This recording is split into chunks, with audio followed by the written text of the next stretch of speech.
Kuzu Zangpo and a warm welcome to Bhutan This Week, our weekly news magazine with me, Tashiangtan. Our top stories of the week. His Majesty the King graces Golden Jubilee celebrations of Zampa Middle Secondary School. Tiger population in the country increases. And home advantage boosts Bhutan's under-16 boys national football team's hopes of winning SAF Championship. His Majesty the King and Her Majesty the Gelson graced the celebration of Zampa School's Golden Jubilee on Tuesday.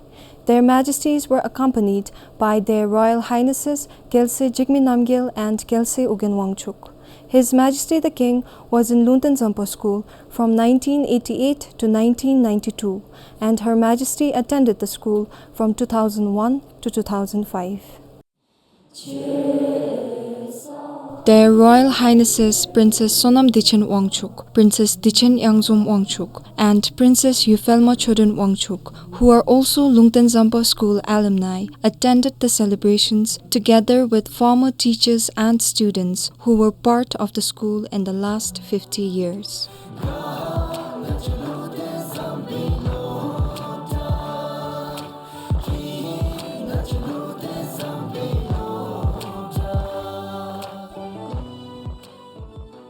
Zampa School was established as Thimphu Nursery School in 1972 with Mrs. Caroline Tsering as its first principal. It was later upgraded to a junior high and then middle secondary school to include higher classes up to class 10.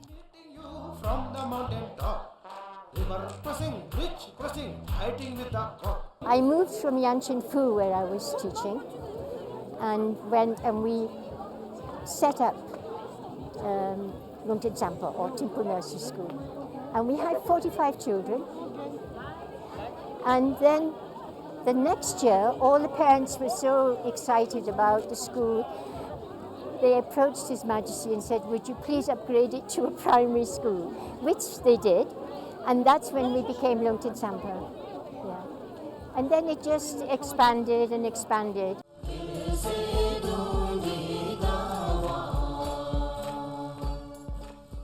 The school presented cultural performances and held a science exhibition and fete to celebrate the day. The teachers, students and the Zampa School are very grateful and blessed to have His Majesty the King, Her Majesty the Gelson, His Royal Highness the Gelse and the royal family for gracing the celebration today. Almost 200 alumni joined the celebration. Founder's memory of being in the school was really the library time, reading books, and looking forward to tea time, during which we used to get a Marie biscuit and a cup of tea in the afternoon. And I think we were the only school that had tea time. I studied from 2016 to 18 for 4 years, and the fond memories I have in this school is my friends, especially my friends, and going around the school itself, enjoying the view. And sometimes the school provides us with the facilities like field trips and all. To mark the special occasion, His Majesty the King and Her Majesty the Gelson granted the Golden Jubilee tennis court to the school, which was inaugurated today. The school initially started with around 40 students, 2 supporting staff and 2 teachers. Today the school has over 1,000 students and 80 supporting staff and teachers. Tashiangdan, PBS News. His Majesty the King visited Omgar in Linsi, site of the recent flash flood which washed away 23 people, where search efforts are still ongoing to find missing victims.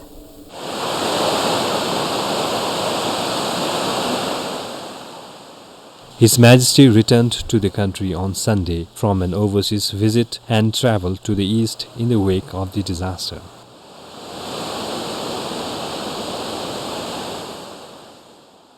Among the victims were those working on the construction of the Yungichu hydropower project and their family members.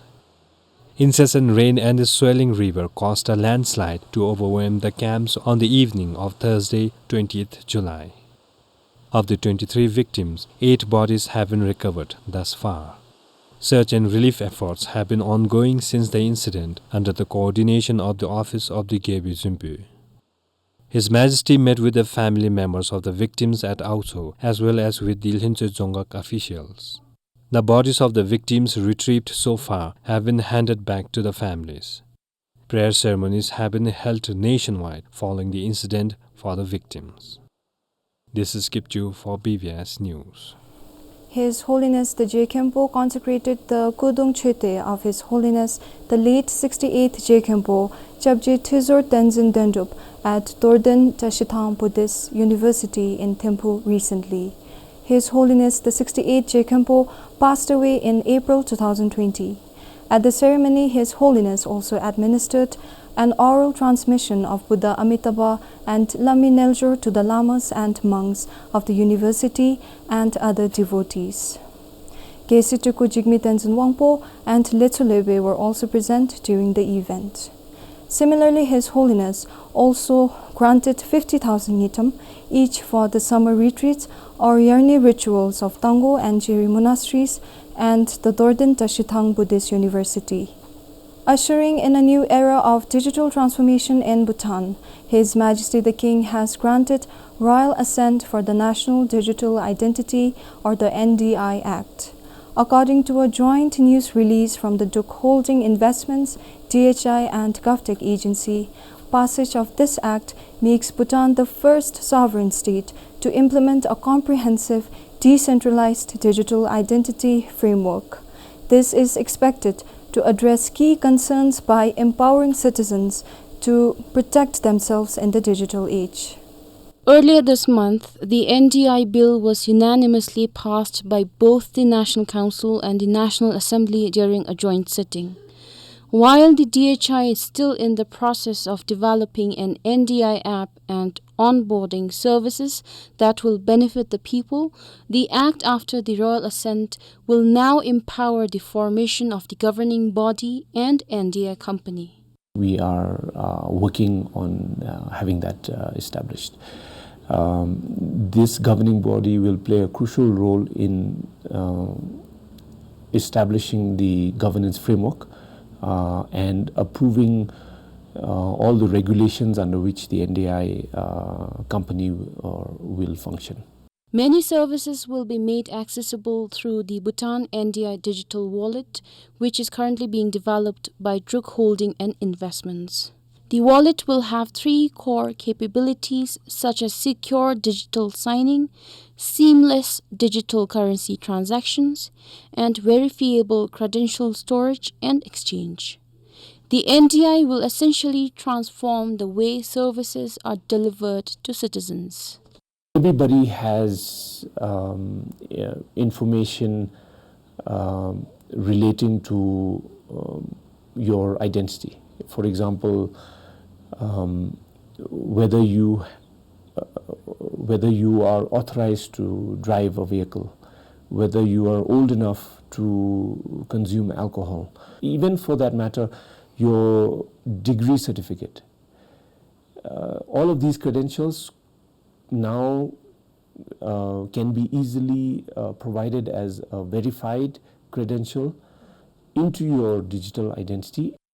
For the National Digital Identity, the Census and Civil Registration Department has so far collected biometrics of more than 550,000 people in the country. The department is still collecting biometric data from the remaining population.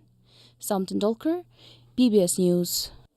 It has been 50 years since Bhutan and the United Nations Development Programme started the journey of friendship. And this friendship and support will continue even after the country graduates from the least developed countries group, according to the UNDP.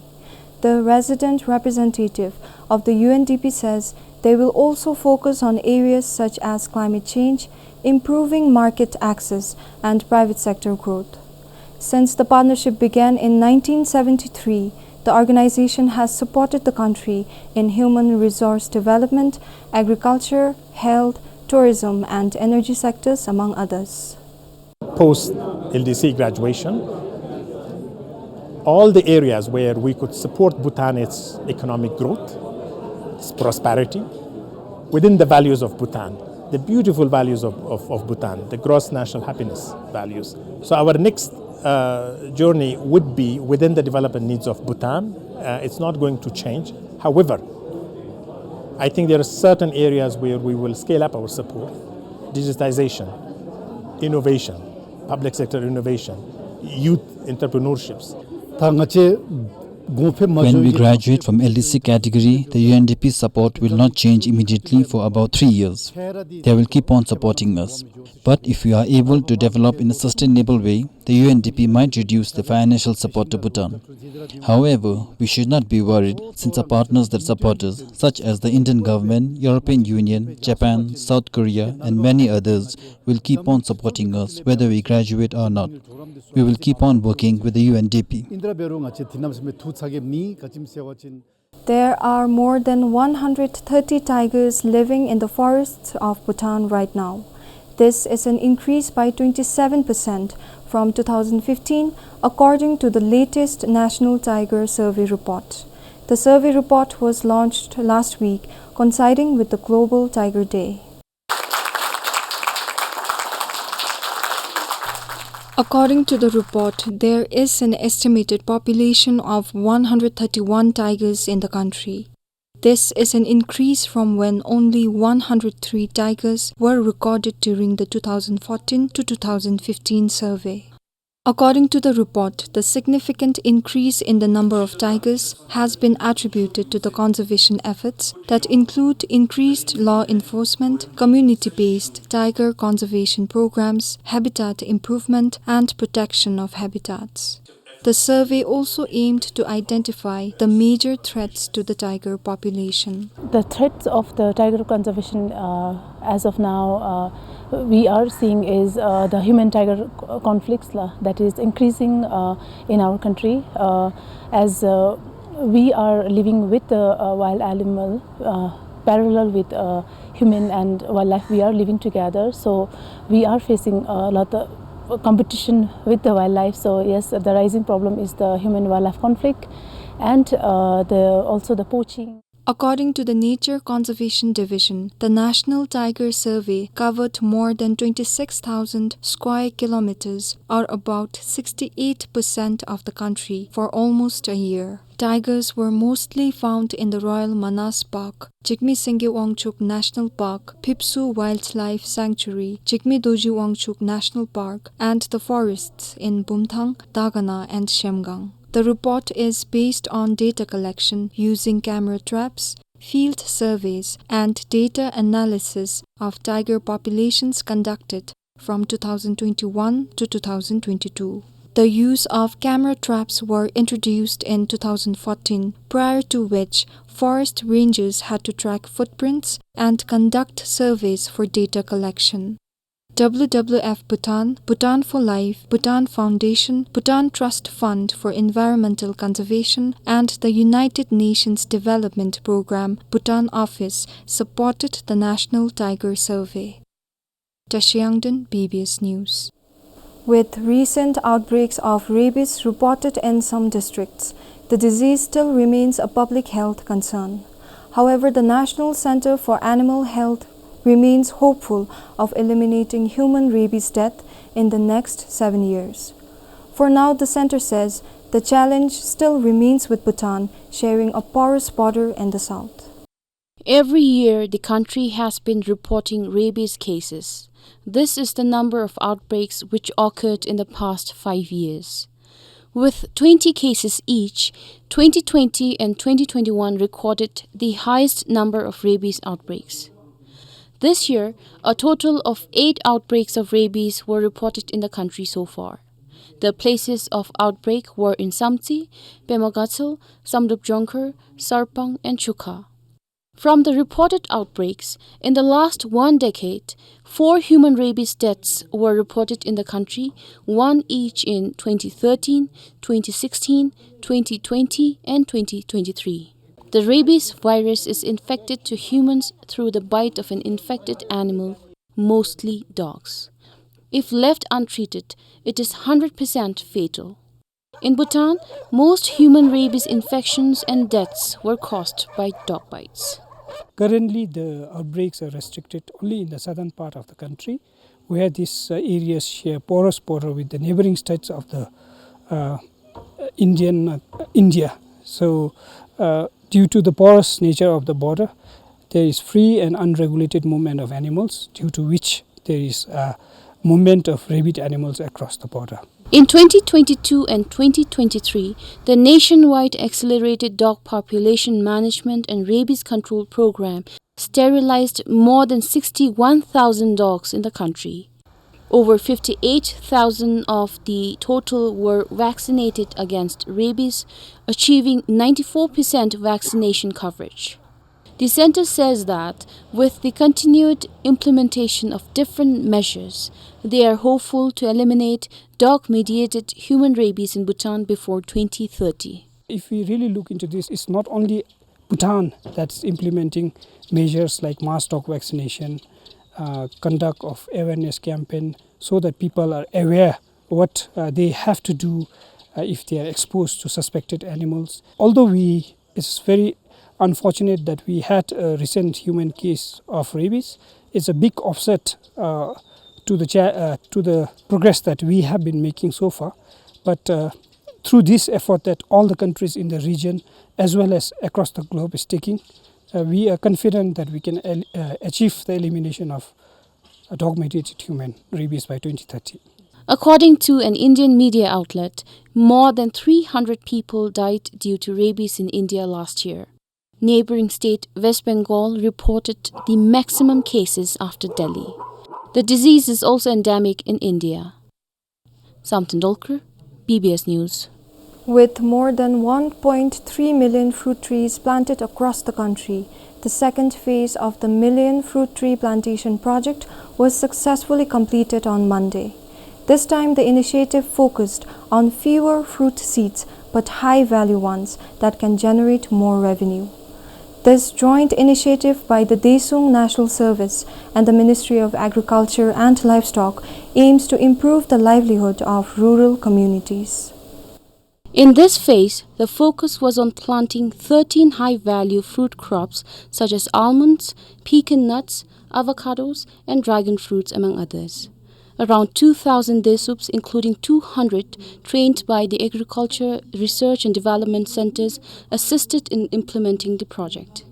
The second phase project, inaugurated in February this year, planted less than 130,000 fruit trees in Chukha, 118,000 in Samti, a little less than 105,000 in Pemagatsal, and more than 80,000 in Dagana. Likewise, Gasa and Thimphu districts saw the least number of plantations with over 1,800 and 3,800 respectively. The Ministry of Agriculture and Livestock aims to scale up fruit crop plantations with high-value crops on a large scale. The program will continue for at least the next 3 years. If we assess the current scenario, we have just any normal fruit crops, both in subtropical and temperate region, but we intend to enhance that with the high value varieties and with a scale. In the earlier situation, we used to promote fruit tree development, but with very limited scale and very normal fruit trees. But with the His Majesty's command and the visionary that we received, we have started since last year as a first million fruit tree, and today we are into second. During the second phase, plants that did not survive from the first phase were replaced. A survey conducted by DESUPS last year revealed a mortality rate of plants at about 30% in the first phase. This is mainly because we handled in quite a big number. A million fruit tree is a big number for us that we handled for the very first time, and we had to, because of the number, large number, then we had to involve quite a number of people who are involved in plantation. So therefore, handling was one reasons, and also this was imported from a long distance. The trees are expected to bear fruits within 3 to 5 years, which will enhance the livelihoods of farmers and benefit the country's economy. On average, the tree will bear fruits for at least 15 years. The government invested more than 150 to 200 million ngitum in the project and expects to generate more than 2.7 billion ngitum annually. That would continue for the fruiting period of more than 15 years. So 2.7 billion into 15 years, I mean, it's a huge, and we are not only doing just 1 million, so we are already into a 2nd million. So likewise, we will go into at least for 5 years, and that would occur quite a revenue that we are expecting. The Million Fruit Tree Plantation Project will benefit more than 40,000 farmers as well as schools, government agencies, dosangs and private companies. The first phase of the Million Fruit Tree Plantation Project, launched in March last year, planted fruit seeds of 22 different varieties across the country within 2.5 months. For Kamongdi, this is Samton Dolker, BBS News. Gasachachu, a popular place for local visitors, is expected to be reopened soon. The popular hot spring located in Gasa district has remained closed after it was damaged by the swollen mochu in August of 2021. Gasachachu has been undergoing restoration works since then and is expected to be opened to the public by October. Almost 80% of the total works have been finished so far. Officials say they want to complete the project before the Royal Highland Festival, which will also take place in October at Laya. Our works will be completed by September this year. People from all parts of the country go to Laya to witness the Royal Highland Festival. Likewise, international tourists will also visit the festival. So we're working tirelessly to complete the project so that visitors can also enjoy the hot spring.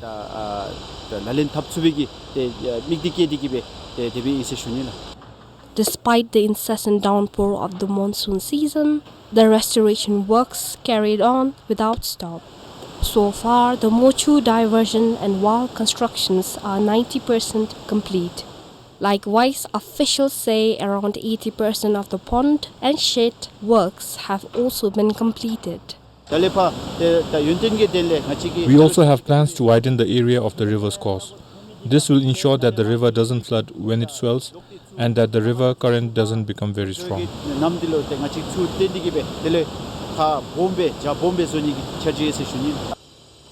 The place will have 2 sheds for the public and 2 sheds for VIPs. We have constructed separate soaking spots for men and women. We have 4 wooden tubs in one shed, and every tub can accommodate around 20 to 25 people at a time. So on average, around 100 people can be accommodated in one shed.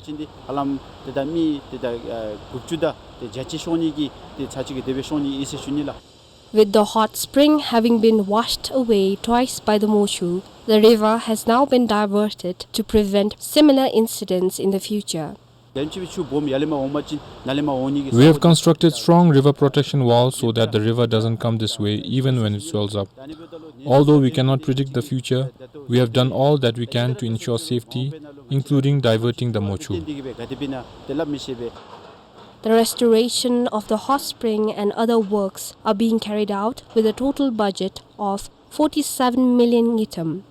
Besides electricity connection, the hot spring will also have public toilets and changing rooms with showers. Before the closure of the hot spring, hundreds of people visited the place every year, mainly due to its therapeutic benefits. It is believed that the hot spring can cure digestive disorders, skin problems, joint pains, and stomach ulcers, among many. For Changadoji, Sengidema, BBS News. With Bhutan set to host the South Asian Football Federation SAF Under-16 Championship in a month's time, the country's Under-16 national football team is preparing for the tournament. The team has been training continuously for the last 2 months. Bhutan will be competing with the likes of top-ranked teams such as India and the Maldives at the Changlimitang Stadium to win the championship. This is the team practicing for the championship at the Bhutan Football Federation Academy at Changjiji in Thimphu. The training has been going on since last month for around 3 hours every day. According to the senior coach, the team has been following a strict diet plan and has been practicing very hard for the tournament. He also added that to prepare for the tournament, the team also went to Osaka in Japan to play friendly matches to enhance the exposure of the players.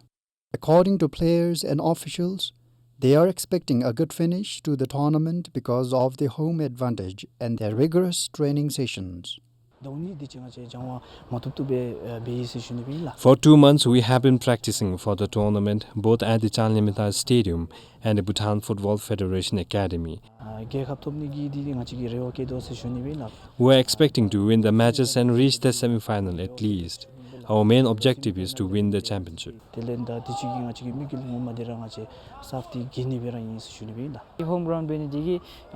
As we are the home team, we are expecting to win the matches. With regards to training, we have been preparing for the last 2 months. We are expecting to reach the semi-finals. So we are very excited. Our under-16 boys has been training very well. Looking at the talent that we have, the coaching that we have done, and the investment of training that we have done, I think we have a very good chance of winning. This is the second time that Bhutan is hosting here at Changlimitang. With the new facilities, we have a new ground, the training facilities we have, the upgradation of hotels, and I think it's a very good opportunity for our Bhutanese crowd, supporters and people to come here and watch the match. As per the tournament record, this is Bhutan's 6th appearance in the championship. Bhutan's best finish came in 2017, securing the 4th position in Nepal. This is the 8th edition of the championship, which will begin on the 1st of September. Bhutan will be joined by under-16 teams from Nepal, India, Bangladesh, the Maldives and Pakistan. Bhutan is placed in Group B alongside Pakistan and the Maldives. With 4 wins, India are the favourites to clinch the title. India are also the defending champions, having won the championship last year. However, with Bhutan playing at home, the possibility of the team pulling off a surprise cannot be written off. This is Ugendorji for BBS News. That is it for this week. Do join us next week as well. Thank you for watching. Take care and goodbye.